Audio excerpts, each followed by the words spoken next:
ते सुखी झाले पाहिजेत हे स्वप्न घेऊन मी इथं जीवाची बाजी लावून बसलोय. मी कोणताही अतिरेक करत नाहीये, परंतु नाविलाज आहे. मी एवढ्या वेळेसच माझ्या समाजाचा शब्द ऐकत नाहीये. समाजाचं म्हणणं आहे मी उपोषण करू नये, परंतु मला नाविलाज आहे. मी आपल्याच समाजाचे लेकरं मोठे व्हावेत म्हणून आमरण उपोषणाला बसतो. आता मराठी एक आहेत का नाहीत हे उभ्या जगानं बघितल्या. त्याच्यामुळं काही गर्दी करायची गरज नाही, एकजूट दाखायची गरज नाही.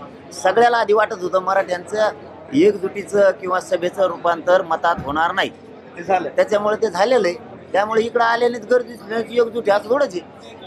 काही गरज नाही, कामं सोडून येऊ नका. मी एकटा पठ्ठ्या तुमचा मुलगा म्हणून इथं लढायला तयार आहे. तुम्ही एक आवाहन केलं होतं की कोणाच्या उमेदवाराला तुम्ही काही पाठिंबाही दिला नव्हता, कोणाला विरोधही केला नव्हता, तरी सुद्धा समाज एकवटला हो करोडा तुमच्या मागे निवडणुकीच्या दृष्टीने. मी काय वाईट केलंय? मी समाजाच्या लेकरासाठी त्यांची लेकरं मराठ्यांची मोठी व्हावीत म्हणून लढतोय, मरायला तयार. मी काय वाईट करतो? ते मला मुलगा मानणारच ना माझा समाज. त्यामुळे फक्त माझं काम जे होतं ते मी त्यांना सांगितलंय की तुम्ही इकडे यायचं नाही, शांत जे येतील ते. याचा अर्थ असा नाही की तुम्ही येऊच नका, कामं बुडवून यायचं नाही कुणी आपली.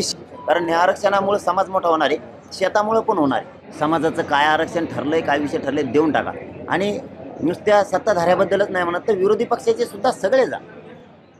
आणि ह्या उपोषणाच्या काळातच पण तुम्ही जाता 2 वर्षांनी, या उपोषणाच्या काळातच उद्याच तुम्ही तुमच्या नेत्याकडे सगळ्या पक्षाचे जाऊन बसा, त्यांना सांगा त्यांच्या ज्या ठरलेल्या गोष्टी त्यांना त्या द्या. मला राजकारणात जायचं नाही, माझ्या समाजाला जायचं नाही.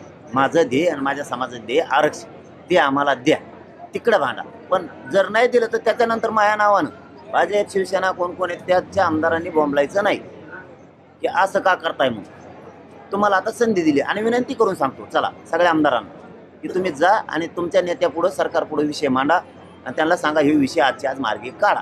मला राजकारणात जायचं नाही, उगाच बोंबलाच नाही. मग तुम्हाला बोलायला संधी नाही.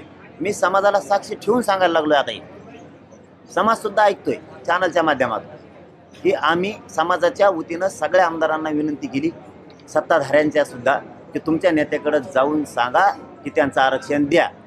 मग परत तुम्ही म्हणतात तुम्ही विधानसभेला कसं काय आले पुढं, तर तुम्हाला सांगितलं ना आता जा, तर तुम्ही जा, ते प्रश्न सोडून आम्ही येत नाही. तुम्ही नाही गेले तर उद्या तुम्ही बोलायचं नाही, समाज तुम्हाला बोलून देणार नाही. कारण तुम्हाला आम्ही जा म्हणून सांगितलंय.